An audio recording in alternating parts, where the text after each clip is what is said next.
The rain in the city didn't wash anything away. It only turned the soot of the streets into a slick obsidian mirror.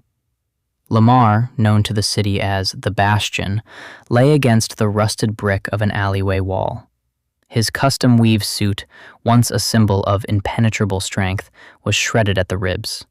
The bullet, a high-caliber round meant to pierce tank plating, had found the gap in his armor. His vision was tunneling. The metallic tang of blood filled his throat, but it wasn't the pain that anchored him to the earth. It was the crushing, hollow ache in his chest, the one that had been there for 3 months. Ever since the hospital called to say his mother, Sarah, had slipped away in a sterile, lonely room, silenced by a virus that the world had learned to ignore before it finished eating her lungs. He had fought gods and monsters, yet he couldn't stop a microscopic thief from stealing the only person who knew who he was before he put on the mask. "I tried," he whispered to the wet pavement. "I just wasn't fast enough." "You were always fast enough, Lamar. You were just looking in the wrong direction." The voice didn't come from the alley. It came from inside the marrow of his bones. Lamar then 7, draped in a shimmer that defied the gloom of the alley.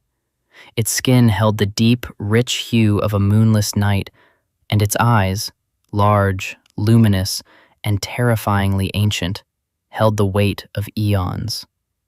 Lamar tried to raise a hand, but his strength was spent. "Are you an angel?" The being stepped closer. It didn't walk so much as it occupied space in the way light occupies a prism. The face was that of a youth, but the eyes were a library of sorrows and victories that had occurred before the stars were born. "I am the echo of the scales," the being said. Its voice was like the rustle of dry leaves. "And you, Bastion, are a broken machine. You spent your life patching the holes in a sinking ship, yet you ignored the fact that the ship itself was built to drown the innocent." Lamar coughed, blood flecking his lips. "I saved people. I stopped the violence." "You stopped the symptoms," the being corrected. It reached out a small hand, hovering just inches from Lamar's cooling chest. "You saved a bank from a robber, but you did nothing for the man who stole bread because his daughter was starving. You saved the city from the villain, but you did nothing for the mother who died behind glass because her zip code dictated her worth."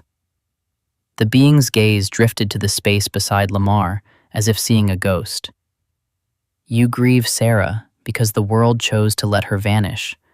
It was a choice, Lamar, a systemic, calculated choice." "I can't change it," Lamar rasped. "I'm dying." "Death is a pause," the being said, its eyes turning a brilliant, burning violet. "I offer you a tether. I can return you to the moment the trigger was pulled, or I can ripple the water further back. I can give you the power to not just catch the bullets, but to dismantle the machines that forge them. To rewrite the inequity that creates the monsters you fight." "Why?" Lamar asked. The being tilted its head. "Because the universe grows tired of watching its strongest children waste their breath fighting the branches when they should be uprooting the tree. Do you choose to live again, Bastion? Or do you choose to rectify the injustice that broke your heart?" Lamar looked at the small, alien face. He saw the fire of 1,000 revolutions flickering in those eyes. He thought of his mother, not in a hospital bed, but in the garden, standing tall against a world that tried to shrink her. He realized then that he hadn't been a superhero, he had been a bandage. "I choose to change it," Lamar whispered, his hand trembling as he reached toward the being. "All of it." The being smiled, a look of profound, terrifying hope.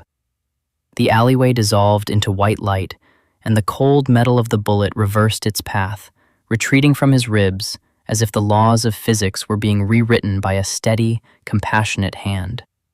Lamar drew a breath, not of rain-soaked air, but of potential. The Bastion was dead. Something else was about to rise.